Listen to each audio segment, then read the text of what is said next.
Sanibona-ke ngani zokuthi sanibingelela omkhulu wasemakosini indaba ngofakazi. Negeme mfungela inkunzi bayigagile.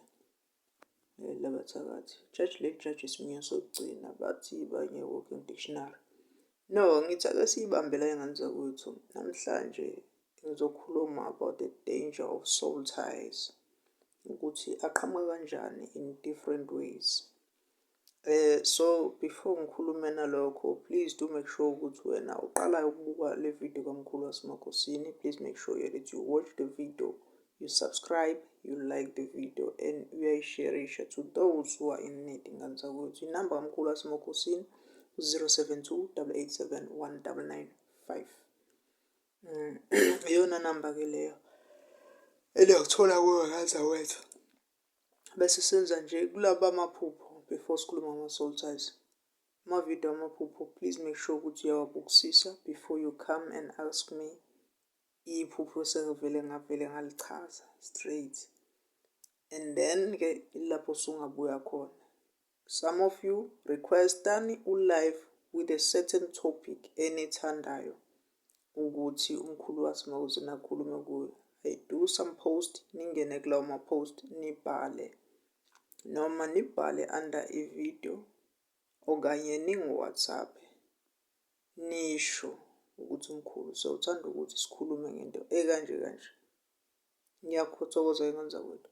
La ngani zakwethu, the danger of soul ties. Ma-soul ties-ke cishe wonke umuntu bayawazi ukuthi yini leyo, ongazi usewongixolela. Kodwa uzobona along the way video. Lento ihlangana kakhulu noma itholakala ngokuhamba abantu umuntu elala nabantu, multiple partners. Ikakhulu esikhathini esiningi iyenzeka lento kubantu, uthola ukuthi omunye umuntu akasazi ukuthi umhlahla bakhe balahleka kanjani. Kuyenzeka kuma uleli nomuntu kwesinye isikhathi i-soul yakho ithayeke to some person osuvele bengafanele ngabe impela nahlukana naye. Ofuza ngabe ngempela nagcina nigcinelene. Bese kuba ukuthi njengoba nijwayele ukuhambe nilala abantu anibazi bafake ezinhlangazini, abanye baba nokuthwala okuthize. Abanye basuke bekukhuphule iy'nto zabo. Mostly abantu abaningi abanye ilaba basuke ngosiyami beqhamuka le abasuke mhlasimbe uthola ukuthi ikakhulukazi nini enihamba nifunana no-Maslay Queen noma namba kulabo bethu omahosha phela leli gama le-Slay Queen sothi igama elisha nje elithanda ukuthi lihloniphise. So-ke ngani zakwethu, ngicela ukuthi-ke niyiqaphele lento-ke niyibheke. Nawubheke ukuthi lo mhlahla bakho baqala ukuncipha nini, ngasiphi isikhathi. Ngoba kuyenzeka ukuthi wenza izinto uthole ukuthi kawusezwa noma selikulahlile ihlozi, sekulahlile ithunya. Bese uzontanta uhambe ubhula. Especially kuyahlupheka nabantu bakithi ngoba manje sekwagcwala yonke into, uhlobo lwabantu sekukhona ama-chance takers. Anisazi ukuthi kufanele niphi amakhanda aphithene. Kodwa umuntu uyoyala esuke eyalelwa khona ukuze azafika asinde. So how to break ama-soul ties? Kuhle uma uzothola umuntu kwesinye isikhathi, I recommend umuntu osuke ezokubhekela ukuthi i-soul yakho yathayeka kuphi uma ukuthi kukhona le ndlela la wempela wafike khona kwaba ne-bondage ethize khona.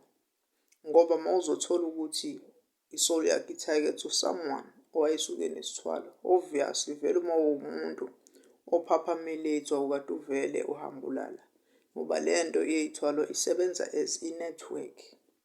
Ngani zakwethu, uyabona nina nenza ama-network marketing, kwakuthiwa donsa umuntu wangene phansi kwakho nalo omunye bekanjalo. So kumele wasuke wayedlulisela kuwe nomunye uyodlulisela komunye kanjalo kanjani, umbone umuntu uyaphakama usephakama nawo emhlahlabeni asuke kuncela la kunina. Ngoba kanjalo lento ihamba isuke uyinikanika. Nakho-ke ingakho kukuhle ukuthi nawe uma uyithanda, please tie your soul to a person o-clean, nawe ube clean.